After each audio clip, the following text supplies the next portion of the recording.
Hi, everyone. This is Jen Truett. Today I'm sharing with you an issue I think is vital to assessing riding horses' health and comfort, but is often overlooked. I will also share some stretches that can be quite effective at reducing and sometimes eliminating back pain.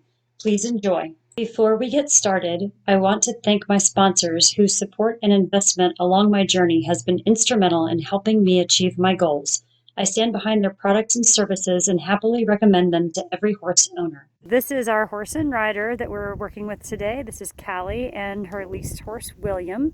William is 22 years old, and we've just gotten him for Callie to learn from. He's a bit of a schoolmaster. So I'm going to just look at William's body. You can see he's just a little bit underweight and under-muscled, but he looks really great, actually, for a 22-year-old who's been out of work for a while. So first I always evaluate the horse's back to find out where their starting point is. And what you do is you take your fingers and push into the back muscle where the panel, the underside of the saddle sits along the horse's back. And he has nice muscle tone along his back, meaning that it's soft and squishy until right here he's just a little bit tender. So if you can you see that in the video? How he wants to kind of pull the muscle in just a little bit there. So that shows that he's just a little bit tender in there. And in fact, if I push in right here, he's still withdrawing the muscle up here. So he's bracing against that depression in his muscle. And it's the same as if you had a knot in your shoulder blade and somebody came and started pushing on it. You first withdraw until you let go, and the muscle starts to soften. So basically we have a small tender area right in here underneath the saddle panel. You keep palpating all the way back until you get to each side of the tail head, and then we do the same thing on the other side. You always check both sides because no horse or rider is symmetric, and so you will want to make sure that you know what's going on both sides. So as I went over his back, same area, he starts withdrawing and a little further up. So this is the longissimus dorsi muscle. That's what your saddle sits on. So he's withdrawing it in because it's just ever so slightly painful. And we come back here a little further, he's still withdrawn in here. When they withdraw the muscle and flex it that way, they are actually making it very hard. So it starts to feel not spongy and soft, but starts to get more board-like. So his isn't quite all the way to being a board, but it's close there. But given as sore as many horses are, he's not very sore. A lot of this can be manipulated out with just massaging from your fingers. And so that's one of the things I want to address through some series of videos is all the different ways you can soften stiff and tight muscles. So we basically have identified, diagnosed that he is sore. Can you come around here? Yep. From just behind where the stirrup bar would be on the saddle to the very back of the saddle. The other thing that's important to notice about him is if you come to the side, he has what I refer to as a shark fin for withers. So his withers are quite high, very prominent. And because he's an old man, his back has dropped a little, but no matter what, however young or old he is, he's always been a horse with a shark fin. And that's just a very prominent wither. So you have to have a saddle that will accommodate this big prominent wither. So it can't be a saddle that is small and closed in the front. And so we actually have two examples of saddles to look at today that will show the difference in how saddles fit.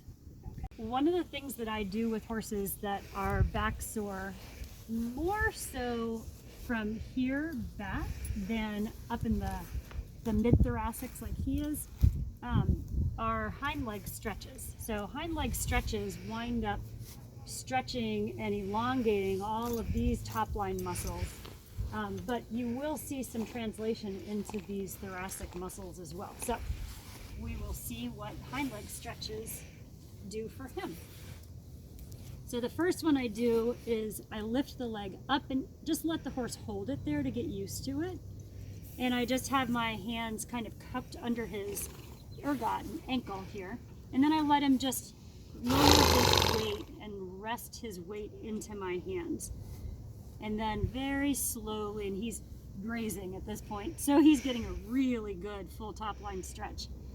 I start just asking him to let this leg come forward, and you should be able to see how much of a stretch that is from his loin, and with him grazing as well, thoracics.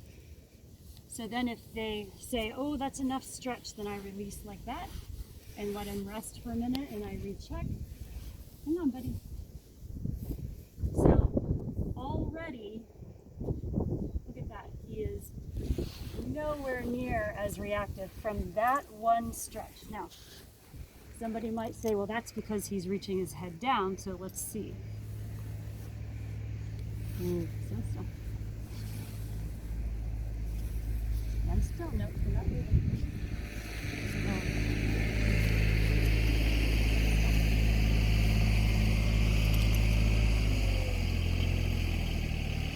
Good. So it could even be softer, but he's not withdrawing. And I've never done this with him before, so it's very likely that someone in his past has done this, but we just approach it very slowly. And this side, he's wanting me to carry more of his weight than on the other side. That just means he's a little weaker, a little stiffer, tighter on this side. There you can see he's actually sitting down into the stretch. And that was his request to drop the stretch, so it's no problem. So then I just ask again. Very happily accommodated my request there. And I just stretch him forward. And I don't really hold it any specific amount of time. I just kind of feel, like, look at that, he's actually pushing his foot down now. So he added to that stretch, and then he lifted up to add even more to it. So that's really super. So now let's look at this side of his back. See if we made a difference here. Keep your head up though. Yeah, much softer. And he's not withdrawing away. And I can even push down, and the little pops are me telling him not to graze. Because if he's grazing, if he's got his head down, it's actually going to soften and stretch this longus and this muscle out, and cause him to not withdraw. So I want to have a fair comparison. The hind leg stretch that I like to do is the crossover. You might recognize these stretches as things that your vet does when they do flexions on your horse to test for soundness or lameness. So these are often used for stifle and SI tests, lameness tests. But they're also done softly and slowly like this. Fabulous stretches. Good. So you saw he was trying to retract his leg, and I'm just softly holding it. He then relaxes into the stretch, and I just softly hold it. I'm not forcing anything. His foot's going closer and closer to the ground because he's relaxing into the stretch, and that was then his request to stop when he kind of pulled his leg back. So I always enjoy when the horse starts offering me legs because they like the stretches so much. So just a second ago, he kept lifting his left hind, wanting me to stretch that one again. And again, it's just a super stretch to have him grazing while doing these hind leg stretches. And that was him saying, oh, that one's hard. That's okay. We just very slowly and carefully do this stretch. Good boy. Very slowly. So, I'm not asking for a whole lot. I just want him to soften and let his leg just sink. And like my competition horses, when I stretch them, the stretches are they're just so elastic. They can really cross and they can really lift. But he's 22 and has been out of work, So we just start there. So now we're gonna reevaluate his back on this side. Stay still. He's still withdrawing just a little bit in here. Now he's looking the other direction. There's still just the tiniest little movement, but we're talking about an 1.5 inch length of space instead of what we had earlier, which was probably close to 8 inches. No, don't freeze right now. But I can push so much more deeply into this muscle than I could earlier, just from those stretches. Thank you for watching. Tune in to my next episode to find out how I evaluate saddle fit and successfully find a used saddle to fit William. For more information about me, Dancing Horse Farm, or my horses, Taffy and Dreamy, please visit my website. I can also be found on Facebook at Jennifer Sappington Truett. I do travel to teach clinics, and I'm happy to discuss this possibility with anyone interested in learning more about the topics I present here. I leave you now with my farm and life motto, dare to dream.